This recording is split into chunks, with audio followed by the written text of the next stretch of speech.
My husband is a battalion chief, and this is not a joke. The guy pulled a gun on my family.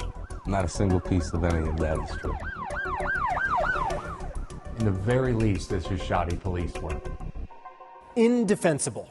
This is the next chapter in a special report about one man's fight to prove he acted in self-defense against a person in power in a small town. I'm ABC15 Chief Investigator Dave Biscobing. We exposed what happened in this troubling case, and now we're back pressing police about how they handled it.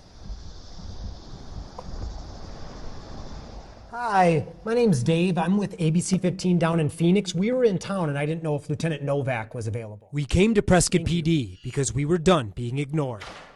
Lieutenant, Dave Biscobing. How you doing? I was hoping we could talk about this case. Hey, you guys want to sit down? Yeah. This impromptu interview coming after a month of requests about what happened in July 2023. There was a black, I believe, Mazda truck that just pulled in. It wasn't a truck. It was a car. I'm sorry. Just pulled into the Mini Mart and pulled a 9mm gun out on my family. The caller is the wife of Dustin Parra, a local fire chief. The alleged suspect, Matt Massucci, a local construction worker. They claimed Matt came out and for some reason threatened them. My husband jumped out of the car. We tried to calm the conversation. He just pulled a gun out on my family. Everyone left before police got there, and acting only on the family's word, officers arrested and charged Matt with 4 felonies. Prosecuted with extreme prejudice.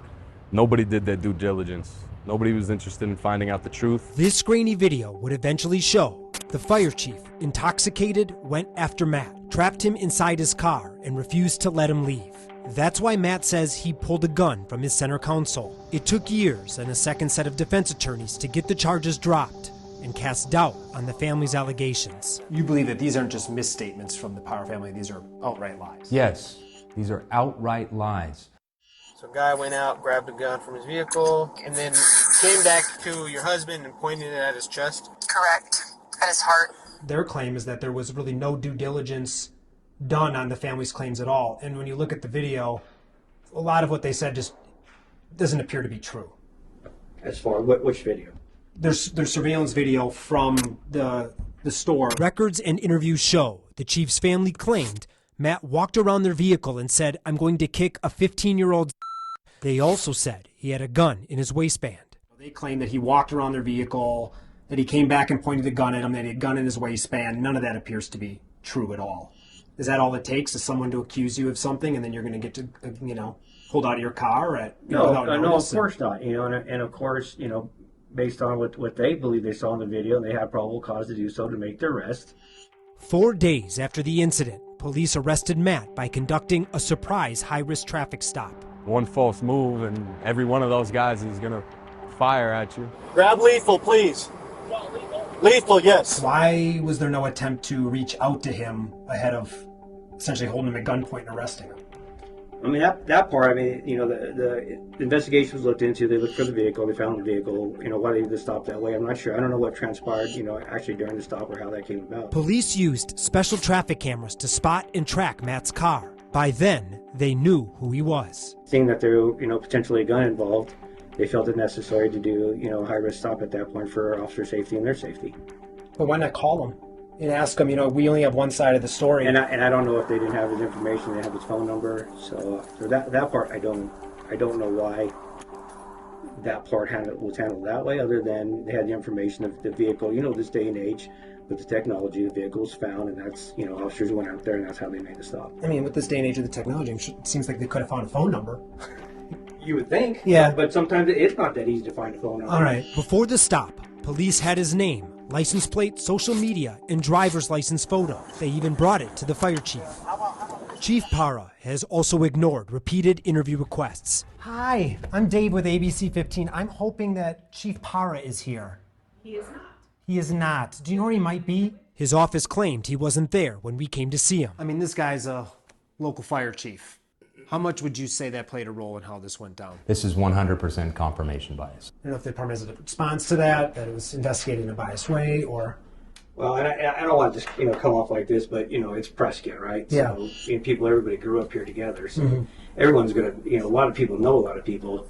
The detective who investigated this case, born and raised here, grew up here, so he knows a lot of people. The chief and his family just came from his brother's funeral. His wife inside buying beer when most of it happened. And the chief not interviewed that night. But records show he called the detective right away to request an investigation. He was apparently too drunk to be interviewed that night. Is that a courtesy we give everybody? No, I believe they interviewed the patrol officer interviewed him on scene. I mean, his wife was interviewed. He was never interviewed. It said in the report that he was too upset and intoxicated. Well, they did interview the son, correct? The chief was interviewed a day later, but the defense never received a copy of that interview. Prescott PD denies special treatment. Being biased doesn't happen. The inside security video is decent, but outside there's blind spots, poor quality, and missing footage. I theorized that the cops took a look at the surveillance cameras that night, as you can see in the police report. Once Parra and his family were informed that the cameras weren't really showing any details of it, they went with the lie. The outside security footage, inexplicably, is missing 29 seconds of video, missing the beginning of the confrontation. Matt's attorneys also question if body camera footage was edited or cut. For example, when this officer interviewed the clerk, you see him activate his camera and hear a beep. But when the same officer records the family's interview, Mailing this officer story with the Prescott Police Department. there's no visible activation or beep. They're questioning whether that footage has been edited. We can't edit the acts on video as far as you make erasing the video. Or cutting parts of it out. No, that's not possible. Matt Massucci's moved out of Arizona, away from Prescott. He came back to tell his story because he says it's important people know the truth. See, when it happened, Prescott PD put out a press release about the arrest. It made headlines across the area and the state. That's why we thought it was important to go back and get police on camera now. So now we've been reaching out for a good month at least. What's taking so long? We've been really patient. So, Well, if I'm being honest, I mean, Yeah. the detective on the case has been on vacation.